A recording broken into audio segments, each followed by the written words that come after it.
Spesso i richiedenti asilo, come registra l'esperienza, incontrano seri ostacoli sia nella fase della manifestazione della volontà di chiedere protezione che durante l'iter per il riconoscimento della protezione richiesta.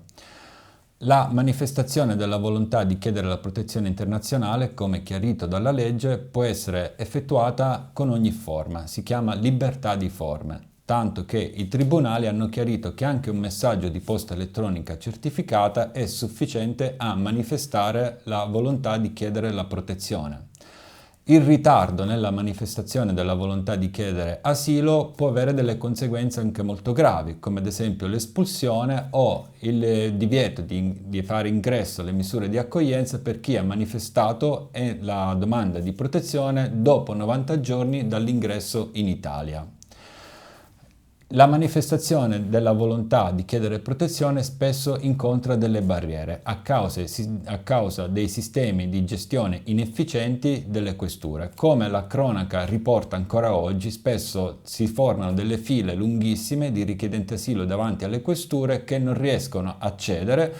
perché ad esempio le file sono troppo lunghe e richiedono più giorni o svariati mesi per riuscire ad accedere e formalizzare la domanda di asilo, oppure perché non hanno dei criteri molto trasparenti, in quanto è rimessa spesso alla decisione soggettiva del pubblico ufficiale che si trova davanti agli sportelli, che decide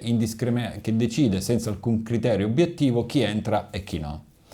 In questi casi i richiedenti asilo possono ricorrere d'urgenza al tribunale, far accertare il loro diritto a registrare la domanda di protezione e ottenere che il tribunale ordini alla questura di registrare la loro domanda in tempi brevi. Gli ostacoli però possono verificarsi anche a causa di prassi illegittime. Ad esempio l'esperienza dimostra che in alcuni casi sono stati richiesti ai richiedenti asilo di dimostrare l'alloggio dove vive, impedendo così a tutte le fasce più deboli come i senza dimora di presentare la domanda di protezione internazionale.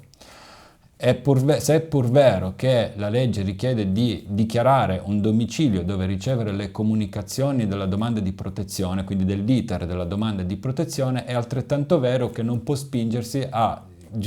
richiedere che il richiedente asilo giustifichi l'alloggio dove vive.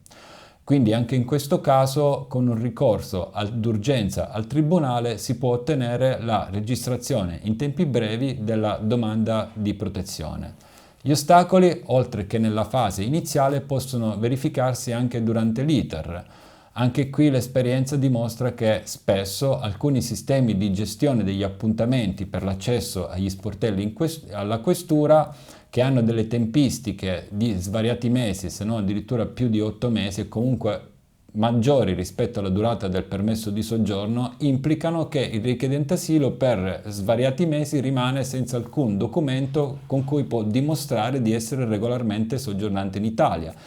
Perché spesso capita che il permesso scade e prima dell'appuntamento in questura sarà costretto a rimanere per svariati mesi senza permesso di soggiorno. Ma se il richiedente asilo non può dimostrare di essere regolarmente soggiornante,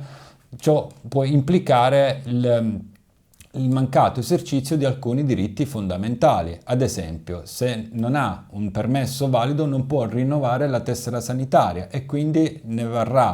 sarà leso il suo diritto alla salute in quanto non potrà curarsi, come ad esempio quando perde il posto di lavoro o importanti occasioni di lavoro. In questi casi, soprattutto nei casi più urgenti e gravi, quando c'è da eliminare un danno o da evitare un danno irreparabile, come ad esempio un danno alla salute, il richiedente asilo anche qui può, tramite un ricorso d'urgenza al tribunale, ottenere l'anticipazione dell'appuntamento e quindi di evitare di rimanere per lunghi periodi senza alcun documento che dimostri la regolarità del soggiorno in Italia.